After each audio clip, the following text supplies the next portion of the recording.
Os anos jamais passam em vão quando se vive dentro de um casamento feliz. No entanto, a história muda completamente quando se vive no inferno de uma relação destrutiva, cheia de ódio e, acima de tudo, de mentiras.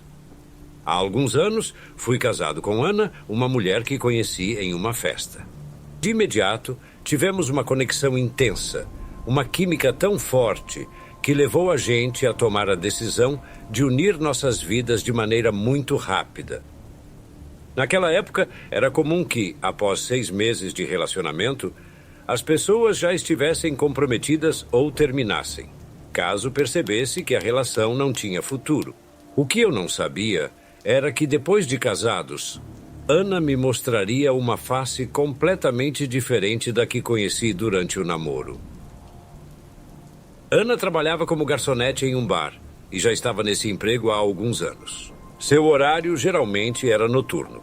Ela saía por volta da meia-noite e às vezes mais tarde, quando havia eventos especiais e o gerente obrigava os funcionários a ficarem até mais tarde. Como o bar sempre pagava o transporte de volta para casa, eu nunca precisei buscá-la no trabalho. Além disso, ela me pediu para nunca fazer isso.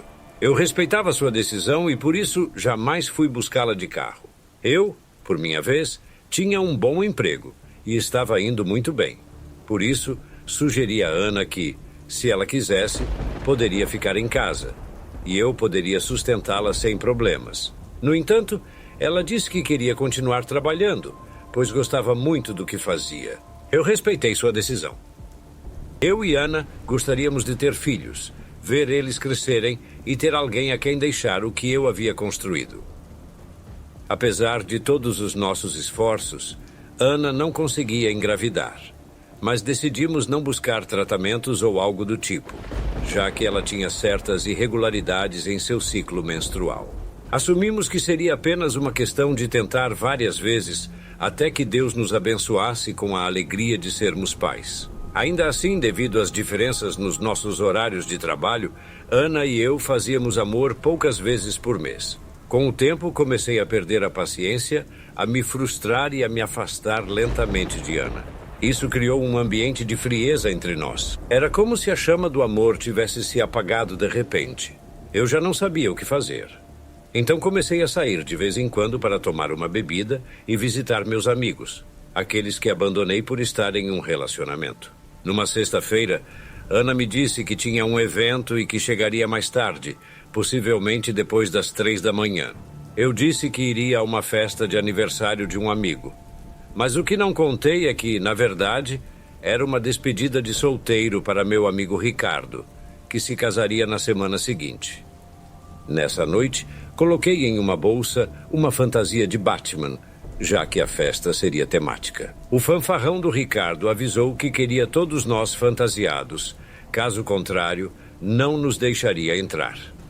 Tive que esconder bem a bolsa no porta-malas para que Ana não a visse e não soubesse que eu estava indo para uma festa diferente da que havia mencionado. No fundo, eu sabia que por ser uma despedida de solteiro, haveria mulheres e talvez uma oportunidade de ter uma aventura com alguma prostituta. Eu nunca tinha pensado em trair minha esposa, mas diante das circunstâncias, já não me negaria. Ao chegar ao local da festa, coloquei a fantasia de Batman dentro do carro. Passei perfume, acendi um cigarro e fui caminhando até a porta da casa. Cumprimentei Ricardo e os outros amigos, que me receberam com alegria, já vestidos com suas fantasias. Começamos a tomar umas biritas, brindar e conversar sobre a nova etapa de vida do nosso amigo. À meia-noite, Carlos, outro amigo, foi abrir a porta para que um quarteto de dançarinas exóticas entrasse para nos proporcionar um show muito provocante. Fiquei animado com a ideia do que aconteceria naquela noite. As garotas também estavam fantasiadas de heroínas, com máscaras e trajes bem elaborados. Achei tudo aquilo extremamente excitante. As garotas estavam acompanhadas por um homem robusto, que era o segurança, e outro que era o animador de um pequeno palco onde as garotas nos dançariam e ofereceriam seus corpos para dar prazer aos que assim desejassem, incluindo o futuro noivo. E foi assim que Ricardo, um homem bastante abastado, conseguiu contratar aquele show e pagar as mulheres para que fizessem sexo com os convidados. Eu estava bastante empolgado e não me importava em ir até o fim com alguma daquelas garotas, mesmo sabendo que elas poderiam ter alguma doença ou infecção devido à profissão. As garotas começaram a dançar, aproximando-se de nós, esfregando seus corpos enquanto nós, felizes, as acariciávamos de maneira excitante.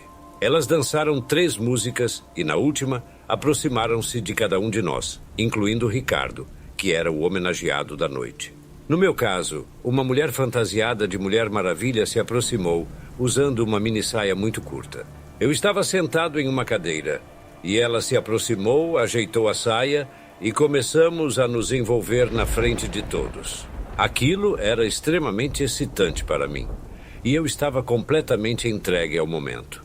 Enquanto isso, vi como Ricardo, no centro da sala, foi abordado por uma bela jovem vestida de mulher-gato. A mulher também se aproximou de Ricardo, que estava em uma cadeira. Seu traje de couro era incrivelmente sedutor, e ela tinha um corpo muito bonito. Aquela mulher-gato se aproximou e, da sua região íntima, abriu um fecho que permitia a Ricardo consumar o ato de amor com ela, para que todos nós pudéssemos nos deleitar com sua virilidade. Meus amigos e eu aplaudimos e encorajamos aquela garota. Ele estava muito animado e todos nós com ele, especialmente eu, que estava aproveitando também a outra mulher. A festa se tornou algo extremamente perturbador, cheia de pecados e desejos. Enquanto todos estavam envolvidos na ação, vimos Ricardo se tornar eufórico. Ele estava com muita força sobre a mulher e, de repente, algo muito estranho aconteceu. No meio do êxtase, tentando beijar a garota, Ricardo arrancou sua máscara. Não é nada fácil para mim descrever o que aconteceu em seguida.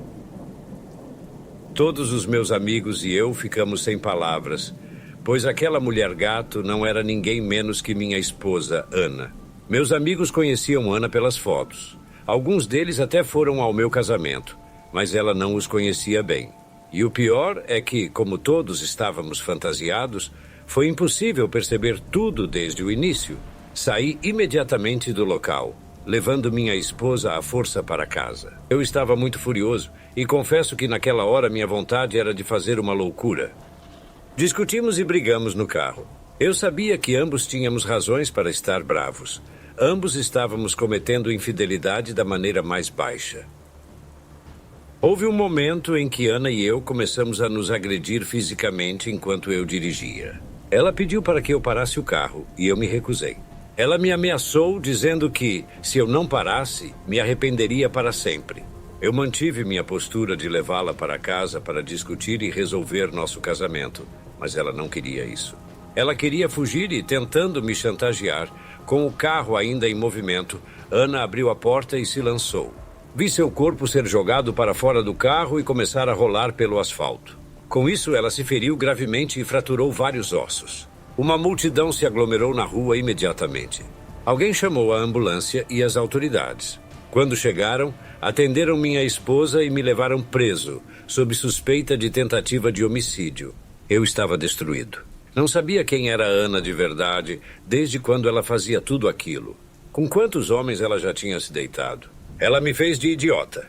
Meu coração estava em pedaços. Já não me importava se me deixassem preso pelo resto da vida. Eu não queria mais viver.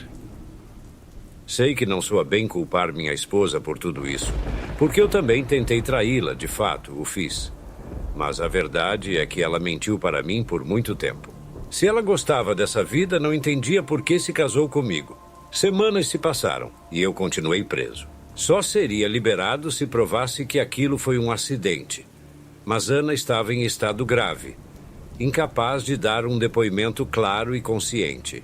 No entanto, ela já havia falado com alguns oficiais para dar uma declaração preliminar. Quando finalmente se sentiu melhor e chegou o momento de falar com os oficiais, Ana, antes de depor, pediu para falar comigo.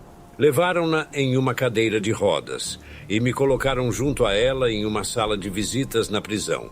Ela tinha o braço e a perna quebrados, além de algumas costelas fraturadas, e ainda assim parecia muito mal. Sua recuperação levaria muito tempo, mas, apesar do estado em que se encontrava, Não senti compaixão, não pelo que havia feito antes, mas porque naquela conversa na prisão, ela só foi lá para continuar me chantageando. Ana me disse que retiraria as acusações contra mim com a condição de que eu assinasse o divórcio e cedesse a casa, além de 90% dos meus bens e da minha conta bancária. Ela ainda exigiu meu carro. Eu sabia que as circunstâncias estavam ao lado dela. Ana me tinha nas mãos, e se eu não cedesse, passaria de 5 a 10 anos preso. Não tive escolha e acabei concordando com suas exigências. Ela havia vencido mais uma vez, executando seu plano de forma perfeita. Naquele momento, eu agradeci aos céus por não termos tido filhos, o que teria tornado a situação ainda mais complicada. Foi extremamente difícil aceitar que, em um piscar de olhos, eu havia perdido tudo. Não tinha ânimo para trabalhar nem para fazer nada. Fiquei com a amarga sensação de ter vivido uma vida miserável ao lado de Ana, que até no momento do divórcio me confessou que desde o início se aproximou de mim com a intenção de me destruir. Doeu saber que me casei com alguém tão maldosa, talvez até pior do que um demônio. Como pude ser tão cego para não perceber o que Ana realmente era, o que ela escondia? Devem ter existido sinais que por amor eu preferi ignorar. Não havia mais volta. O mal estava feito e minha vida tinha que continuar. Minha vida mudou drasticamente. Me afundei no álcool e passei noites trancado em um apartamento que aluguei com o pouco dinheiro que me restava. Uma luz de esperança surgiu quando Jânio, um amigo que morava nos Estados Unidos, me ligou para saber como eu estava. Meu caso havia se espalhado entre nossos amigos e a maioria zombava de mim, fazendo piadas sobre o que aconteceu. Por isso me afastei de todos eles. Mas Jânio, assim que soube do que me aconteceu, imediatamente estendeu a mão. Jânio me ofereceu um trabalho nos Estados Unidos, em uma cidade próxima à fronteira, e eu aceitei na hora, com a ideia de começar uma vida nova e melhor. Como eu morava em São Paulo, decidi que iria de ônibus. Jânio rapidamente conseguiu um visto de trabalho para mim e, em poucas semanas, eu já estava pronto para partir. Embarquei à noite e, já sentado no ônibus enquanto ele avançava, eu observava como me afastava do Brasil, de tudo o que havia sido minha vida e minha felicidade. Perdido em meus pensamentos, fui interrompido pelo cumprimento de um homem que viajava ao meu lado. Era um senhor de cerca de 60 anos ou mais, de porte imponente e uma sabedoria evidente em suas palavras. Não sei como, mas ele perguntou o motivo pelo qual eu estava fugindo do Brasil. Não respondi nada, mas olhando nos meus olhos, ele disse que via o reflexo da traição e da desgraça profundamente enraizados no meu coração. Também afirmou que percebia um ressentimento tão forte em mim que seria necessário exorcizá-lo, ou então essas emoções me destruiriam por dentro. Tudo o que o homem dizia me fez responder: eu não te conheço. Por que está me dizendo tudo isso, senhor? Quem é você? Ele me olhou nos olhos com um mistério profundo e disse: digamos que agora somos amigos por acaso, se é assim que você quer ver. Mas as casualidades não existem, e vejo que posso te ajudar. Bom, apenas se você permitir. Fiquei em silêncio e, intrigado pelo mistério em suas palavras, perguntei: ajudar? De que forma? O que você sabe sobre minha vida? Sinceramente, não entendo. O homem deu uma risada que me assustou um pouco e disse: eu não sou um homem comum, meu jovem amigo. Estudei e aprendi as artes do oculto e da magia. Eu não deveria estar te dizendo isso, mas vejo que você tem uma alma ferida, e o que sei pode te ajudar a curá-la. Acredite, não estou te vendendo nada, nem pretendo algo em troca. O que faço por você é por puro desejo de ajudar e, por enquanto, não me acredite. Sei que com o tempo você acreditará. Só preciso que me diga agora, caso queira aceitar. Eu posso te ajudar a se vingar daquela pessoa que te fez mal, se é isso que você realmente quer. Fiquei calado novamente. Não sei porquê, mas o homem me intimidava e eu acreditava no que ele dizia. Ele não parecia um mentiroso ou um charlatão. Admito que suas palavras despertaram em mim novamente o ódio por Ana. O mesmo ódio que senti quando a vi nos braços de outro homem, e quando ela me incriminou por tentar matá-la. Com essas emoções e esse rancor, disse ao homem que aceitava o que ele me propunha. O homem sorriu malignamente e disse: "Muito bem, amigo.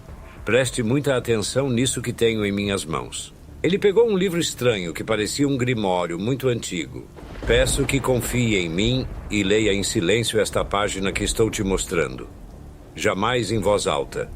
Essas palavras devem ficar gravadas apenas em seu ser, em seu coração e em sua alma. Com isso, você estará fazendo um pacto, e as energias sombrias ouvirão suas súplicas. Então, vá em frente, pegue o livro e vamos começar. Concentre-se, por favor."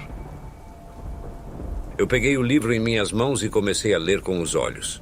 Aquelas palavras eram uma espécie de manuscrito que tingira as páginas daquele livro antigo com uma tinta também muito velha. Eu poderia jurar que datava de séculos atrás. Não repetirei as orações que estavam escritas. Não colocaria em risco a vida de quem ouvir isso. Mas asseguro que, enquanto eu lia, algo começou a mudar no ambiente. As janelas do ônibus começaram a embaçar. Houve uma vibração no veículo que perturbava todos os passageiros. Uma neblina densa invadiu o caminho e o medo e o caos começaram a tomar conta das pessoas. Eu queria ver o que estava acontecendo, mas o velho sussurrou em meu ouvido para não me desconcentrar, que tudo ficaria bem, que estávamos invocando forças muito poderosas, mas que elas não nos fariam mal. Quando terminei de ler, o homem tirou de seu bolso um pequeno frasco, contendo um líquido esverdeado, e pediu para que eu o bebesse. Aquele líquido era a coisa mais amarga que eu já provei. Aquela poção tinha um gosto horrível, mas a pedido do homem eu a engoli. Concentrei-me no desejo de vingança, no ódio que sentia por Ana. Além disso, eu desejava recuperar minhas coisas, minha riqueza, tudo o que conquistei com o meu esforço. Enquanto meditava sobre tudo isso em silêncio, perdi a noção do tempo e da consciência. Meu corpo ficou pesado e pesadelos invadiram meu sono. Coisas trágicas aconteciam, desgraças também, que me fizeram acordar sobressaltado e muito nervoso, com o corpo coberto de suor. Felizmente, acordei pouco antes de chegarmos à fronteira. O motorista, pelo sistema de som, começou a pedir aos passageiros que preparassem seus documentos, visto ou permissão de trabalho, pois os oficiais iriam solicitar. A grande surpresa que tive foi perceber que o homem que viajava ao meu lado não estava mais lá. Por um momento pensei que tinha sido uma alucinação, um fantasma. Mas ao perguntar à pessoa sentada atrás de mim, ela me disse que o velho havia descido meia hora antes, sem dizer uma palavra, em meio à estrada. Verifiquei minhas coisas e não me faltava nada. Aquele homem não me roubou nem me enganou. Ele realmente queria me ajudar com boa fé. Fiquei pensando muito em tudo o que havia sonhado e me dava um pouco de medo as coisas que eu acabara de invocar e desejar. A partir daquele momento, o restante da viagem foi normal. Depois de várias horas, cheguei aos Estados Unidos e me encontrei com Jânio em sua casa. Ele me deu abrigo e, alguns dias depois, me levou ao escritório onde eu começaria a trabalhar. Vivi com Jânio por alguns meses, até conseguir me estabilizar por conta própria, e esse foi o início da minha nova vida. Mantive contato com minha mãe e meus irmãos, que me informavam sobre o que estava acontecendo no Brasil. Por isso, soube o que aconteceu com Ana meses depois. Dizem que de um dia para o outro, ela adoeceu gravemente. Ana não conseguia mais sair da cama e se queixava de sentir como se agulhas estivessem perfurando seus músculos. Dizia que sentia aranhas andando por sua pele e entrando em sua boca, a ponto de quase sufocá-la. Seus dedos começaram a se deformar, como se uma força imensa os estivesse quebrando. Além disso, nos braços e nas pernas surgiram bolhas que estouravam e se transformavam em feridas. Ela tinha pesadelos horríveis e a situação foi a traumatizando lentamente a ponto de Ana entrar em estado vegetativo. Sua mente morreu antes do corpo. Ela sofreu muito, pois passava o tempo todo reclamando de dores intensas. Foi uma vingança implacável que plantei nela, para que pagasse pelo mal que me fez. Ela acabou morrendo da forma mais miserável possível. E isso foi o que ela mereceu. Sei que não sou um Deus para julgar quem vive ou quem morre, mas tive que ajustar as contas entre nós. Caso contrário, ela teria encontrado uma maneira de perturbar meu bem-estar. Não sinto dor nem culpa pelo que fiz. Vários anos se passaram e foi melhor que as coisas tivessem acontecido dessa forma. Por minha parte, fui aos poucos me estabilizando e consegui juntar dinheiro suficiente para voltar ao Brasil 2 anos depois. Com isso, comprei uma casa, a mobiliei, comprei um carro novo e me instalei em uma filial da empresa para a qual trabalhava nos Estados Unidos, o que me permitia continuar recebendo em dólares. Minha vida deu uma reviravolta incrível quando conheci uma mulher maravilhosa, com quem me comprometi e mais tarde me casei. Tivemos uma cerimônia dos sonhos e uma lua de mel espetacular.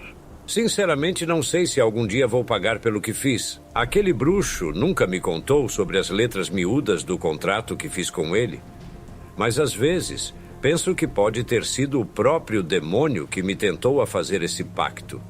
E que quando eu morrer, ele virá buscar minha alma ou me levará direto ao inferno. Sou consciente de que há um preço a ser pago por tudo isso porque, em vida, só colhi os benefícios do que ele me ofereceu. Mas, se algum dia as coisas acabarem mal para mim, depois do inferno que vivi por causa de Ana, não tenho medo algum. Sei que será justo aos olhos de Deus. Sei que, se precisar recorrer à bruxaria novamente, o farei sem pensar 2 vezes. Mas jamais recomendarei isso a alguém. Mesmo assim, vou aproveitar a vida que tenho agora e tentar ser feliz, porque sei que é isso que mereço. E é isso que todos nós merecemos.